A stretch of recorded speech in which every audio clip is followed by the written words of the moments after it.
अस्सलाम वालेकुम नादरीन, आप YouTube चैनल देख रहे हैं। मैं इमरान खान हूँ। सबसे पहले एक इन्फॉर्मेशन मैं आप तक पहुँचा दूँ। मैंने आपसे बड़े लंबे अरसे से लगातार ये गुजारिश की है कि अगर आप पाकिस्तान में रहते हैं और पाकिस्तान में मौजूद हैं तो फिर VPN इंस्टॉल कर लें, क्योंकि तमाम इख्तलाफी आवाज़ों को कुचलने का फैसला हो चुका है। बाकायदा पाकिस्तान के न्यूज़ चैनल्स पर अब ये खबर भी चलवा दी गई है कि जितने भी लोग इख्तलाफ रखते हैं एस्टेब्लिशमेंट से या हुकूमत से, उनके चैनल्स अब बाकायदा बंद कर दिए जाएंगे। पाकिस्तान में आप वो चैनल्स नहीं देख पाएंगे, जैसा कि भारत में हमारे चैनल सबके बंद हैं, हमारे जो ट्विटर हैंडल्स हैं वो भी भारत में बंद हैं। तो इसी तरह पाकिस्तान के अंदर भी अब यूट्यूब चैनल्स और बाकी जो प्लेटफॉर्म्स हैं उनके ऊपर हमें बंद करने की कोशिश की जाएगी, बल्कि इसका आगाज कर दिया गया है। बाकायदा हुकूमत से कुछ खबरों के मुताबिक, ये मीडिया में रिपोर्ट हुई है खबरें, कुछ खबरों के मुताबिक हुकूमत से इजाजत मांग ली है PTI ने कि जनाब हमें इजाजत दें, हम ये चैनल सारे बंद कर देंगे। इसमें एक मेरा चैनल है, ये जो आप जहां पर वीडियो देख रहे हैं, सदीक जान साहब का चैनल है, साबिर शाकिर साहब का चैनल है, शहबाज गिल साहब का चैनल है, वकार मलिक साहब का चैनल पहले बंद कर दिया गया है, अहमद दुरानी साहब का चैनल भी पहले बंद कर दिया गया है, और भी कुछ लोग हैं जिनके चैनल्स पाकिस्तान में बंद किए जाएंगे। अब ये खबर पाकिस्तान के मीडिया में चलवाई गई है, इसकी तस्दीक हो जाएगी आने वाले वक्त में, लेकिन पहले ही हम फायरवॉल की जद में, यानी डिफरेंट टेक्निकल तरीकों से हमारी वीडियोस को पहले ही रोका जा रहा है, उसकी रीच को कम किया जा रहा है, लोग उस वीडियो को देख ना पाए, सुन ना पाए, इसका बंदोबस्त किया जाता है पाकिस्तान में। तो बड़ा पैसा खर्च किया ये सारा काम करने के लिए फायरवॉल लगाई गई है। अब पहले ही फायरवॉल की जद में टेक्निकल चीजों से रोका जाता है, और अब ये एक नई चीज आ गई है कि मुकम्मल तौर पे बंद कर दिए जाए। आप VPN के जरिए से हमारी ये वीडियोस देख पाएंगे, जो वीडियोस हम करेंगे, और इससे सोच तब्दील नहीं होगी। ये जो लोग ये तजर्बा करने जा रहे हैं ना, ये कान खोल के सुन लो। मैं पहले भी यही करता था, अब भी यही करता हूं, आइंदा भी यही करूंगा। मेरी सोच को आप बदल नहीं सके। 5 महीने आपने मार मार के मेरी हालत बिगाड़ के रख दी, लेकिन मैंने अपनी सोच मेरी वही है, वही काम कर रहा हूं, वैसे ही काम कर रहा हूं। पहले भी ये करता था, अब भी ये करता हूं, आइंदा भी ये करता रहूंगा। और जब तक मुझे लगता है कि मुझे ये काम करना है, तब तक मैं ये काम करता रहूंगा। किसी की डिक्टेशन लूंगा नहीं, और ना ही मेरे दोस्तों की सोच बदलेगी, जितना मैं उनके बारे में जानता हूं। एक बात जो है वो मैं कल भी कहता था और आज भी कहता हूं कि जो भी फौजी या अफसर पाकिस्तान की हिफाजत के लिए खड़ा होगा, वो कल भी हीरो था, आज भी हीरो है। अब बहाना ये बना रहे कि हम फौज के खिलाफ हैं इसलिए हमारे चैनल बंद कर दो, तो ठीक है, कर दो फिर बंद। जो अपने हलफ से बेवफाई करेगा या जो आइन को तोड़ेगा, वो कल भी गद्दार था, आज भी गद्दार है, सादी बात है। और ये आईने पाकिस्तान में लिखा है, मैं अपने से नहीं कह रहा, ये पाकिस्तान के सारे दिमागों ने मिलकर ये फैसला किया है। आईने पाकिस्तान के अंदर लिखा हुआ है, जाके उसे पढ़ लो। कायदे आजम का ये फरमान भी है, मैंने पिछले वीलॉग में आपको सुनाया भी था। 14 जून 1948 को कायदे आजम ने क्वेटा स्टाफ कॉलेज में फौज को वादे कह दिया था कि आपका काम सिर्फ और सिर्फ सिविलियन के अहकामात की बजा आवरी है, आप पॉलिसीज नहीं बना सकते। तो ये गैर आईनी काम जब भी होगा, हम इसके खिलाफ बोलेंगे और खुलकर बोलेंगे। अब इसमें नादरीन जो दिन रात टाउट्स जोर लगा रहे हैं कि अवाम में जो मिलिट्री एस्टेब्लिशमेंट को कुछ पजीराई मिली है, इंडिया के खिलाफ जो कामयाबी अल्लाह ताला ने एयरफोर्स को दी, उसके बाद अब इसको इस्तेमाल करते हुए सियासी मुखालिफिन को और इख्तलाफी आवाजों को मुकम्मल तौर पर कुचल दिया जाए, ये अपनी बका के लिए टाउट्स जोर लगा रहे हैं, दिन रात इसकी कोशिश कर रहे हैं। देखिए, बॉर्डर पर दुश्मन के खिलाफ कोई भी कामयाबी मिले ना, तो वो मुल्क के अंदर जबर, फसायत और जुल्म के लिए किसी किस्म का कोई जवाब फराहम नहीं कर सकती। ये है वन लाइनर।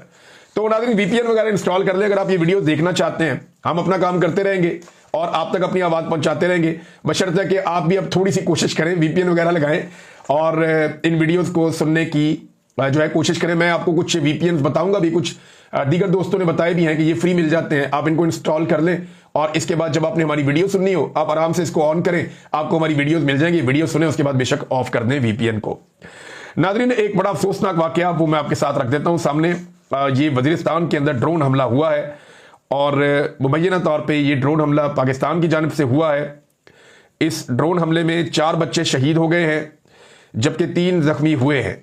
मुख्तलिफ इतलात के मुताबिक कुछ इतलात ये कह रही है कि 3 बच्चे शहीद हुए हैं और 4 बच्चे जख्मी हुए हैं।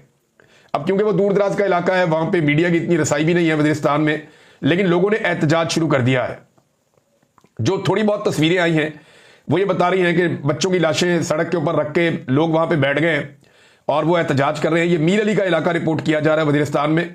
ISPR की जानिब से या पाक फौज की जानिब से इसके बारे में अभी तक कोई तफसील जारी नहीं की गई। ये पाकिस्तान के अंदर होने वाला दूसरा ऐसा ड्रोन हमला है जिसमें बच्चों को नुकसान पहुंचा है। इससे पहले भी बच्चे और खवातीन शहीद हो गए थे जब एक ड्रोन हमला हुआ था स्वात के नज़दीक, स्वाबी के नज़दीक, ये जो आपका मर्दान का इलाका है, वहां पे कुछ काटलिंग का एरिया है, उसके करीब पहाड़ियां हैं, वहां पे एक ड्रोन हमला हुआ था। तो वो गुज्जर बरादरी से ताल्लुक रखने वाले लोग थे जो ये जानवर पालते हैं अपने, खाना बदोश लोग। तो उनके ऊपर ये हमला हुआ तो खवातीन और बच्चे भी शहीद हो गए थे। और तब हुकूमत ने मुकदमा भी दर्ज नहीं किया, खैबर पख्तूनख्वा की हुकूमत ने कोई कार्रवाई भी नहीं की, लेकिन फिर इसके ऊपर जो है मट्टी डाल दी गई मामले पर। हत्ता कि ये मामला इमरान खान साहब को जेल में जाकर बताया भी नहीं गया। और अब ये एक और ड्रोन हमला रिपोर्ट हुआ है जिसमें बच्चों की लाशें अब आप देख सकते हैं, ये नजर आ रही हैं, इनकी शहादतें हो गई हैं वजीरिस्तान में। लोग वहां पे सरापा एहतजाज है। मजीद तफसीलात इसकी सामने आएंगी तो हम आपके सामने रखेंगे। बहुत सारे जर्नलिस्ट इसको रिपोर्ट कर रहे हैं और जो तफसीलात मेरे पास अब तक इसके हवाले से हैं वो मैंने आपके सामने रख दी है। नाज़रीन, भारत ने कुछ चीजों के ऊपर जिद पकड़ ली है और ऐसा लगता है कि दोबारा पाकिस्तान और भारत के बीच में हालात खराब करने की कोशिश की जाएगी। उसकी वजह यह है कि नरेंद्र मोदी को चोट लगी है और वो जख्मी है और वो तकलीफ में है और वो गुस्से में भी है और उसका नुकसान भी हुआ है, उसका इमेज भी तबाह हुआ है। उसकी सियासत के लिए ये पिछला तकरीबन जो एक हफ्ता वो गुजरा लड़ाई वाला, वो एक डरावना ख्वाब साबित हुआ है। अब द संडे गार्डियन है इंडिया के अंदर, अब ये इंडियन अखबार है द संडे गार्डियन। देखिए ना, ये अखबार के अंदर जो लोग लिखते हैं वो लोग होते हैं जो क्रिमिनल ना हो। यानी इंडिया ये कहता है कि हमारे मुल्क के अंदर दहशतगर्दी होती है तो वो दहशतगर्द इंटरनेशनली रिकॉग्नाइज किए जाएं और उनको किसी किस्म का रूम ना दिया जाए। लेकिन एहसानुल्लाह एहसान, जिनके ऊपर बहुत सारे इल्जाम हैं पाकिस्तान में दहशतगर्दी के हवाले से, वही एहसानुल्लाह एहसान इंडिया के अंदर अखबार द संडे गार्डियन के अंदर अपना एक मजमून लिखते हैं। और इससे पहले भी एहसानुल्लाह एहसान ने एक मजमून द संडे गार्डियन में लिखा था 9 मार्च को। ये वक्तन ब वक्तन लिखते रहते हैं, लेकिन बात यह है कि क्या ये दुरुस्त है? क्या एहसानुल्लाह एहसान को एक दहशतगर्द के तौर पे नहीं माना जाता? क्या उन्होंने दहशतगर्दी की कार्रवाइयां नहीं की? क्या वो कलदम तंजीमों के साथ काम नहीं करते या उनके साथ रिलेशन नहीं रहे? देखिए, पाकिस्तान ने इन्हें गिरफ्तार किया था 2017 में।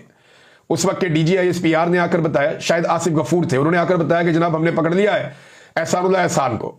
यानी उन्होंने पहले ये क्लेम किया कि जनाब एहसानुल्लाह एहसान ने खुद ही गिरफ्तारी दे दी है और सरेंडर कर दिया हुकूमत पाकिस्तान के खिलाफ। पाकिस्तान ने जो इल्जाम उनके ऊपर रखा था, एक तो ये जो इल्जाम था बच्चों के कत्लेआम का, आर्मी पब्लिक स्कूल में 2014 वाला जो इंसिडेंट था 16 दिसंबर वाला, एक ये उसके ऊपर रखा था।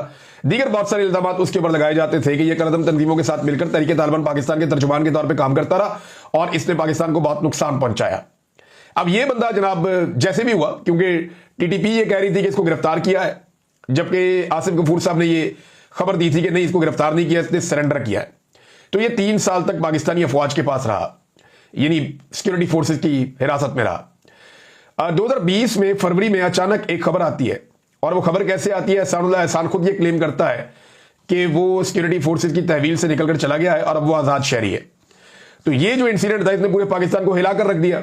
यार, सिक्योरिटी फोर्सेज की कैद से एक तालिबान लीडर कैसे छूटकर चला गया? आज भी जनाब पाकिस्तान की सिक्योरिटी फोर्सेज से, फौज से ये सवालात पूछे जाते हैं एजेंसियों से कि एहसानुल्लाह एहसान आपकी कैद से निकलकर कैसे चला गया, और उसके बारे में तो आप ये कहते थे कि वो APS के बच्चों का कातिल है, तो फिर वो कैसे छूटकर आपकी कैद में से चला गया? ये कैसे हो सकता है? तो ये सवाल बार बार पूछा जाता है। आज वही एहसानुल्लाह एहसान इंडिया के अंदर एक मैगजीन के अंदर ये लिखता है आर्टिकल, और वो क्या कह रहा है जरा ये भी आप देख लीजिए। एहसानुल्लाह एहसान कह रहा है कि बहुत जल्द भारत के ज़ेर इंतजाम कश्मीर में, यानी मकबूजा कश्मीर में 2 बड़े हमले होने जा रहे हैं। और ये एहसानुल्लाह एहसान ने क्लेम किया कि उसको ये मालूमात पाकिस्तानी इंटेलिजेंस एजेंसीज के अंदर जो उसके सोर्सेज हैं, जिनसे उसके ताल्लुकात हैं, उनके जरिए से मालूम हुई हैं कि भारत के अंदर जो मकबूजा कश्मीर का इलाका है वहां पे 2 बड़े हमले पाकिस्तान करवाएगा। अब ये वो उसका क्लेम है, ये उसका क्लेम है। देखें, TTP पाकिस्तान की दुश्मन है, ये सब जानते हैं, भारत भी पाकिस्तान का दुश्मन है, ये भी सब जानते हैं, लेकिन ये ऐसा नंगा नाच नाचेंगे पाकिस्तान के खिलाफ, ये किसी को आइडिया नहीं था। अब आगे ये लिखता है कि 9 मार्च को मैंने दावा किया था कि पाकिस्तान ने कुछ प्रॉक्सीज ग्रुप को दोबारा मुतहर्रिक किया है और वो मकबूजा कश्मीर में कार्रवाइयां करेंगे, और मेरा दावा दुरुस्त साबित हुआ, और ठीक 42 दिन के बाद पहलगाम वाला अटैक हो गया। अब ये दोबारा हमले होंगे और नहीं रुकेंगे। 2 बड़े हमले उनकी मनसूबाबंदी कर दी गई है, और उसकी वजह वो ये बताता है कि पाकिस्तानी एजेंसियां इस बात पर यकीन रखती हैं कि उनकी बका जंग के माहौल में है। फिर साथ ये लिखता है कि सियासी मुदाखलत की वजह से जो बदनामी हुई है वो इस लड़ाई के बाद अवामी हमदर्दी में बदल गई है। जो पाकिस्तान की अंदरूनी सूरत हाल पे वो अपना जायजा ले रहा है कि जनाब जो सियासी मुदाखलत की पाकिस्तान की एजेंसियों ने और फौज ने, उसकी वजह से बदनामी हुई थी, लेकिन अब ये जो जंग का माहौल बना इसमें कुछ रिकवरी हो गई है, अवाम की हमदर्दी मिली है, तो वो ये चाहेंगे कि मजीद मिले तो 2 हमले और हो सकते हैं। ये उसका कहना है एहसानुल्लाह एहसान का। और उसने ये क्लेम भी किया है। अब लोग करते ये ना कि थोड़ा सा पोर्शन काट के दूसरे बंदे के खाते डाल देते हैं, तो ये ऐसा गंद मारने वाले लोग भी पाकिस्तान में बैठे हुए। भारत की हरदर्मी नाज़रीन खत्म नहीं हो रही। भारत ने एशिया कप में शिरकत से इनकार कर दिया। पाकिस्तान इसके अंदर एक बड़ा मुल्क है, पाकिस्तान है, बांग्लादेश है, अफगानिस्तान है, श्रीलंका है, भारत है, ये बड़े मुल्क थे। इनके अलावा 3 मुल्क और यूएई इसके अंदर हिस्सा ले रहा था, ओमान इसके अंदर हिस्सा ले रहा था, और एक हांगकांग। ये 8 टीमें मिलकर एशिया कप खेलने जा रही थी, लेकिन अब 7 टीमें रह गई हैं क्योंकि भारत ने कह दिया जनाब हम एशिया कप नहीं खेलेंगे। और वजह यह है कि पाकिस्तान के साथ उनकी चपकलिश। अब ना ये कप पाकिस्तान में हो रहा है ना भारत में हो रहा, ये दूसरे मुल्कों में हो रहा है। अब वहां पे होने वाले टूर्नामेंट में भारत अपने आप को ऐसे बाहर कर लेगा, ये बड़ी ज्यादती वाली बात है। और एशिया कप में से भारत ने अपने आप को बाहर निकाला, तो खेल को भी वो बीच में लेकर आ गए हैं, किसी किस्म की कोई चीज वो छोड़ नहीं रहे। साथ ही साथ भारत ने करतारपुर राहदारी जो है उसको खोलने से इनकार किया हुआ है। वहां सिखों का दबाव बढ़ता चला जा रहा है, उनकी मजहबी मामलात हैं, वो ये कहते हैं सामने करतारपुर है, हमें जाने दो। ये रास्ता खुल गया, पाकिस्तान की जानिब से इजाजत है, लेकिन इंडिया की जानिब से उसे भी नहीं खोला जा रहा। तो सिखों का जो मुतालबा है वो लगातार जोर पकड़ता जा रहा है। नाज़रीन, पाकिस्तान के मीडिया ने पिछले चंद दिनों में ये बातें बहुत ज्यादा उठाई गई कि शायद पाकिस्तान तहरीक इंसाफ के साथ मामला तय हो रहे हैं, और जो पाकिस्तान तहरीक इंसाफ का रवैया रहा जंग के दौरान उसकी वजह से कुछ बर्फ पिघल रही है, लेकिन ऐसा नहीं हो रहा। और जैसे कहते हैं ना, खसियानी बिल्ली खंबा नोचे, या वो कहते हैं कि अंगूर खट्टे हैं। तो हुआ ये कि जिन लोगों ने खबर दी वो तो अपनी खबर पे आज भी कायम है कि इमरान खान साहब की मुलाकात हुई है। वो कहां हुई, कैसे हुई, इसके बारे में ज्यादा लोगों को नहीं पता। 2-4 जुमले रिपोर्ट हुए हैं, और वो ये कि इमरान खान साहब से गालिबन मदद मांगी गई कि इस वक्त आप हमारे साथ कॉपरेट करें, क्योंकि इंडिया ने पाकिस्तान के ऊपर अटैक किया हुआ। तो इमरान खान साहब ने कहा जी ठीक है मैं कॉपरेट कर देता हूं। लेकिन जो जुमले बोले गए ना, या 1-2 लफ्ज बाहर आए, वो इमरान खान साहब की वोकैबुलरी में है ही नहीं।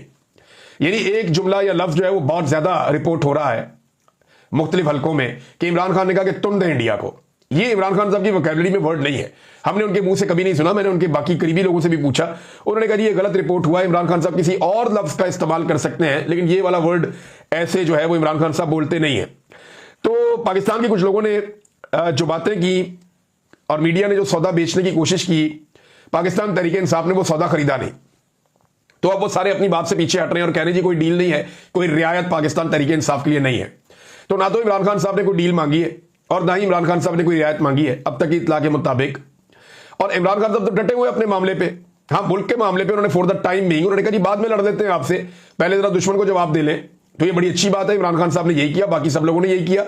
जो इख्तलाफी आवाजें हैं, मेरे जैसे लोग हैं, बाकी जर्नलिस्ट हैं, हमने भी यही किया कि ठीक है पहले इंडिया को निपट लेते हैं और बाद में आ जाएंगे वापस उसी मामले पे कि आप जुल्म जबर और फस्तायत कब बंद करेंगे, आप लाकानूनियत कब बंद करेंगे, आप अदलिया पे कंट्रोल कब छोड़ेंगे, आप पार्लियामेंट को और मीडिया को आजाद कब करेंगे।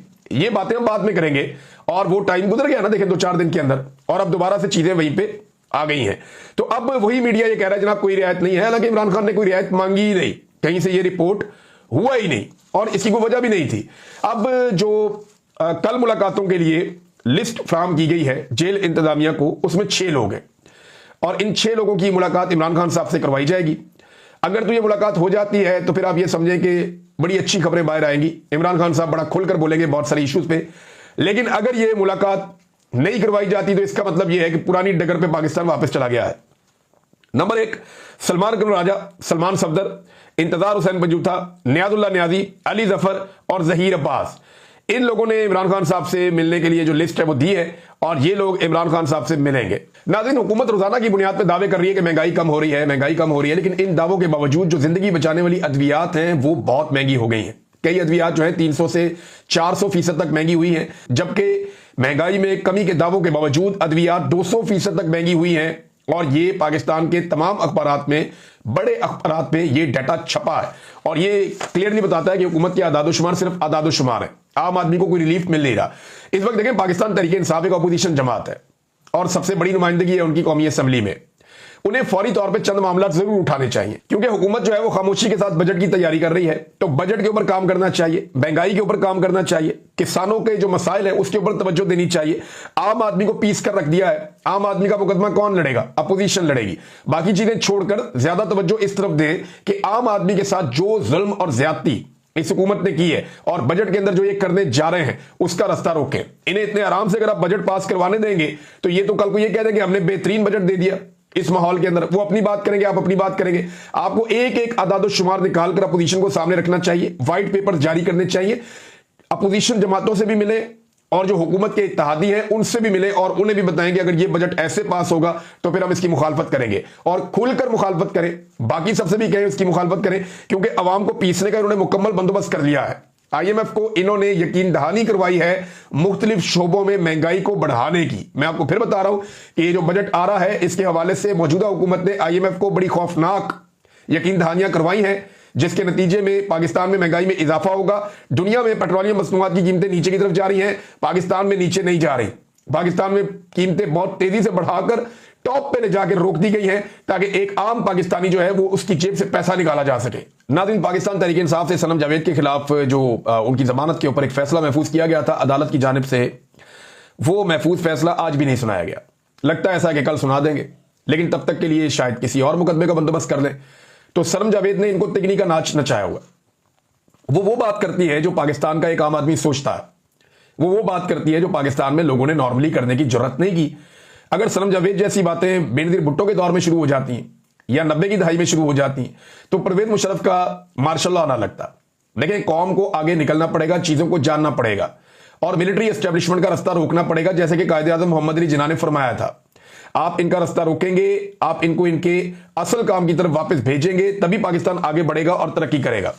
इंटरनेशनल फ्रंट पे नाजरीन दो बड़ी खबरें हैं, दोनों मैं आपके सामने रख देता हूं। नंबर एक यह है कि इसराइल ने गजा में जमीनी रास्ते से फौजें दाखिल कर दी हैं और नेतन्याहू ने जमीनी हमले का मुकम्मल ऐलान किया है और उसने ये कहा है कि गजा की पट्टी को मुकम्मल तौर पे वो खाली करवाएंगे। ये एक लंबा प्रोसीजर तो हो सकता है, लेकिन ये बड़ी खौफनाक चीज़ है जो अब इसराइल ने की है और वो मुकम्मल तौर पे उसी फार्मूले पर जा रहे हैं कि यहाँ के मकीनों को यहाँ से निकाल कर कहीं और ले जाकर बसा दिया जाए और ये जगह इसराइलियों के लिए हमेशा के लिए खाली करवा दी जाए और दुनिया की बड़ी बड़ी जो कंपनियां हैं या सरमायाकार हैं वो यहाँ पे आके बड़ी बड़ी बिल्डिंग्स बनाएं, बड़े खूबसूरत किस्म के रिजॉर्ट्स बनाएं और इसको किसी और मकसद के लिए इस्तेमाल करें, जबकि यहाँ के रहने वाले हमेशा के लिए कहीं और मुंतकिल कर दिए जाएं। तो इसको अमली जामा पहनाया जा रहा है। इस पे अरब ममालिक का क्या रद्द अमल होगा, वो किस तरीके से इस चीज को देखेंगे, अमेरिका पे कितना दबाव डाल पाएंगे, क्योंकि बड़ी इन्वेस्टमेंट्स उन्होंने अमेरिका के साथ मिलकर की हैं, तो कितना दबाव वो बढ़ा पाएंगे, ये सारी चीजें आने वाले दिनों में आपको पता चलेंगी। इंडोनेशिया ने फ्रांस के साथ जो उनका एक मुआहदा हुआ था राफेल तैयारे खरीदने का, वो वहां पर रुक गया है। वजह यह है कि राफेल तैयारे गिर गए और J-10C ने गिराए हैं जो चाइना का तैयारा है। तो अब इंडोनेशिया में यह दबाव पैदा हो रहा है अवाम की जानिब से, अपोजिशन की जानिब से, लोगों की जानिब से, मुख्तलिफ हलकों से, कि जिस तैयारे ने दूसरे तैयारे को गिराया वो तैयारा खरीदो, जो तैयारा गिर गया उसका सौदा कैंसिल कर दो। ये भारतीय एयरफोर्स ने हालत कर दी है किसकी? फ्रांस की। अब तक इतने, अपना ख्याल